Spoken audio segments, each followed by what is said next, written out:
Hoje eu vou começar a compartilhar algumas coisas que eu escrevi.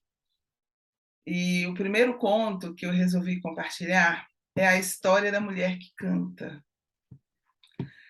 Todas as manhãs, ao nascer do sol, ela saía de dentro do mar. Chegava até a praia, mas não tocava a faixa de areia. Quando ela era vista, sempre era com a água à altura do busto. Alguns já a tinham visto e sobre ela se contavam muitas histórias e se cantavam muitas canções. Dizia-se que ela morava em terras além do mar, que ela era um monstro que se alimentava dos homens. Por isso as mulheres vestiam seus maridos com patuás e coisas encantadas para que ela não os atormentasse. A mulher ouvia tudo isso e gostava dessas histórias, e acrescentava outras, e as contava em suas canções. E com elas, encantava o povo no mar. Ela entendia a linguagem dos homens, como que por uma arte misteriosa. Naquela manhã, um homem triste resolveu acordar antes do sol. Ela saiu de dentro do mar. Vestida em pratas e ouros, no meio das ondas, cantava. E ele a ouviu embevecido e foi se aproximando do mar, fascinado pela visão daquela mulher. E ela sentia uma vontade incontrolável de cantar. A voz ficou mais suave e aquela melodia misturou-se ao cântico das ondas e o vento levou a canção até o coração do homem triste. E ele começou a dançar. Ele, que jamais dançara e nunca parava para ouvir músicas, achou estranha a própria atitude, mas aquela mulher trazia-lhe a música da vida e ele sentiu medo e se foi. A visão perdurou durante o dia. Seja o que ele estivesse fazendo ou imaginando, ela estava bem ali, diante dele. À noite ele sonhou que era levado para um palácio encantado, dentro do mar. E a mulher vestida com um tecido feito das águas do oceano, salpicada de luz líquida, como se o sol se houvesse partido em miríades de partículas iridescentes, afagava-lhe os cabelos. Ele acordou na manhã seguinte, antes do sol, e a mulher não estava lá. E as manhãs seguintes, as manhãs se sucederam e a mulher não estava lá. Ele caminhou aflito, sentindo o desespero de não a encontrar, e decidiu capturá-la por todos os meios, procurá-la em todos os lugares, a noite inteira, o dia e mais uma noite, mais um dia na praia, a vigiar, a esperar para vê-la surgir. E a mulher não estava lá. Vencido pelo cansaço, ele adormecia e sonhava, mas não se lembrava dos seus sonhos. Acordava angustiado, desejando voltar ao lugar do sonho, mas de nada se lembrava. Finalmente ele sonhou e se lembrou.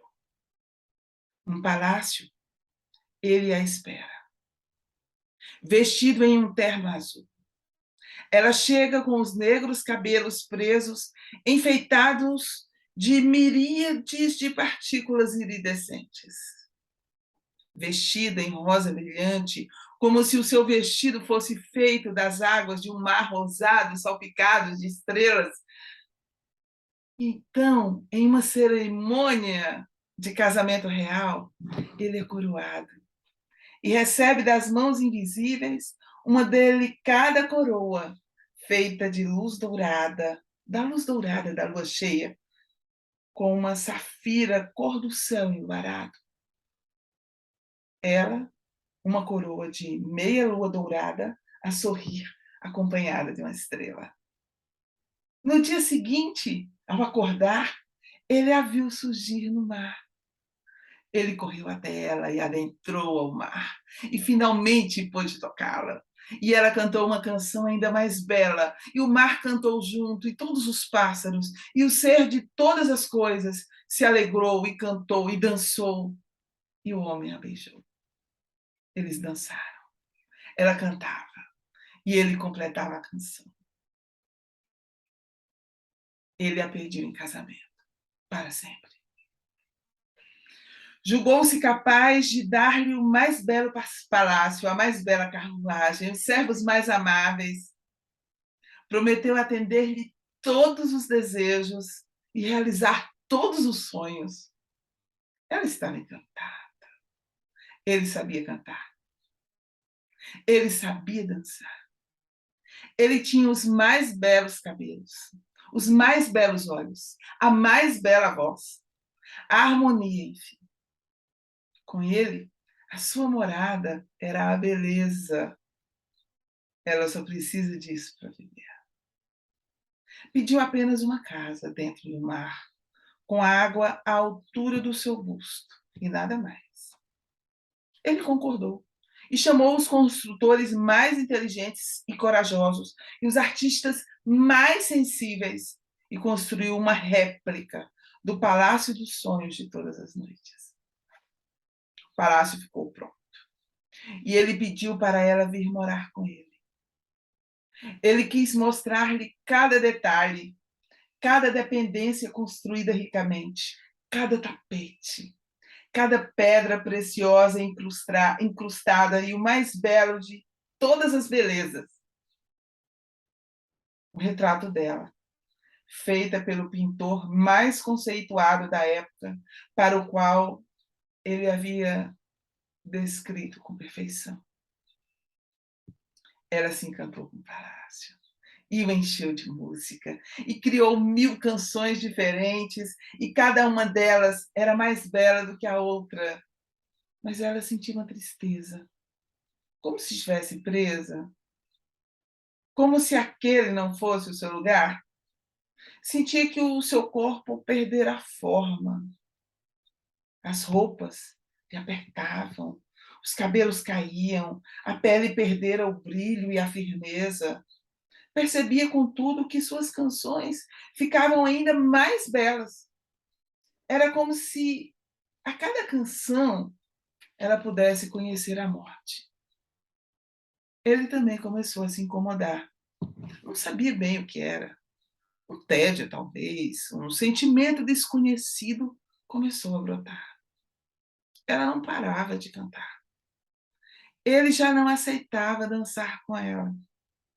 Ela, que não conhecia a tristeza, surpreendeu-se com um sentimento estranho, como se o mar de dentro de si começasse a transbordar pelos olhos. Todos os trabalhos dele para manter a casa do mar, que requeria mais manutenção do que qualquer outra casa, muito exigia dele. O sal corroía tudo, o impacto das ondas ia arrebentando tudo. Ele gostava de tudo perfeito e estava o tempo todo a consertar o que o mar destruía.